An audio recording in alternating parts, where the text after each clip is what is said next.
அமலாக்கத்துறையுடைய வழக்குகள்ல பார்த்தீங்கன்னா, அரசியல்வாதிகள் சம்மந்தப்பட்ட வழக்குகள்ல கன்விக்ஷன் ரேட்டு 96%ன்றாங்க. மற்ற தனியார் நிறுவனம் இருக்குல்ல, அதில தான் கம்மி. 5%, 8%. அரசியல்வாதி சம்மந்தப்பட்டதில 100% அதாவது 96% வாங்கி குடுத்துருக்காங்க. அதனால தப்பிக்கிறதுக்கு எதுவும் நடக்காது. அது பெரும்பாலும் நடந்திருக்குது. இன்னைக்கும் பலரும் வெளியில இருக்காங்கன்னா, ஜாமீன்ல தான் இருக்காங்க. யாரும் வந்து நிரபராதி நிரூபிச்சுலாம் இல்ல. இன்னொன்னு வழக்க தள்ளி போறதுக்கான எல்லா வேலையும் செய்வாங்க. தண்டனை கிடைக்கக்கூடாதுன்றதுக்காக. அதனால இது எல்லாத்தையும் கடந்தது தான் ஈடி.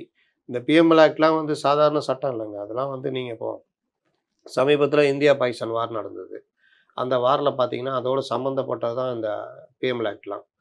அதில பார்த்தீங்கன்னா, இந்த தீவிரவாதிகளுக்கு பணம் போறது, அது ஒரு போதை மருந்து இருக்கும். இல்லாட்டி முறைகேடா சம்பாரிச்ச பணம் மணி லாண்டரிங் மூலமா மணி லாண்டரிங் மூலியமா அவர்கள் கைக்கு போய் ஆயுதம் வாங்குவாங்க. அரசே குடுக்கும் சட்டவிரோதமா. அந்த மாரி ஆயுதம் வாங்குவாங்க. அந்த பாகிஸ்தான் கவர்மெண்ட் பண்ணுதுல்ல தீவிரவாத உதவி. அது. அப்புறம் நாட்டே வந்து போதை மருந்த விளைவிச்சு, அத ஏற்றுமதி பண்ணி, அத வித்து சட்டவிரோத பணத்த இது பண்ணுவாங்க. இதெல்லாம் தடுக்கிறதுக்காக கொண்டு தான் அந்த இது எஃப்ஏடிஎஃப்னு ஒரு இது அமைப்பு உருவாக்கி, உலக நாடு உருவாக்கி, அதிலிருந்து ஒவ்வொரு நாட்டுக்கும் இது மாரி கடுமையான சட்டம் தேவைன்னு உருவாக்கப்பட்டது தான் இந்த பிஎம்எல் ஆக்ட். இவங்க இங்க வச்சுக்கிட்டு உருட்டிக்கிட்டு ஈடிக்கு சம்மட்டி அடி அதுன்னு உருட்டிக்கிட்டு இருக்கிறாங்க. ரொம்ப நாளைக்கு எல்லாம் தள்ள முடியாது. என்னதான் நீங்க தப்பிச்சு நீங்க உச்சநீதிமன்றத்த நாங்க வாங்கிட்டோம், அது பண்ணாலும், மக்கள் மன்றத்தில இவர்கள் மேல இருக்கிற அந்த கருப்பு புள்ளி மறையறதுக்குலாம் ரொம்ப நாள் ஆகும்.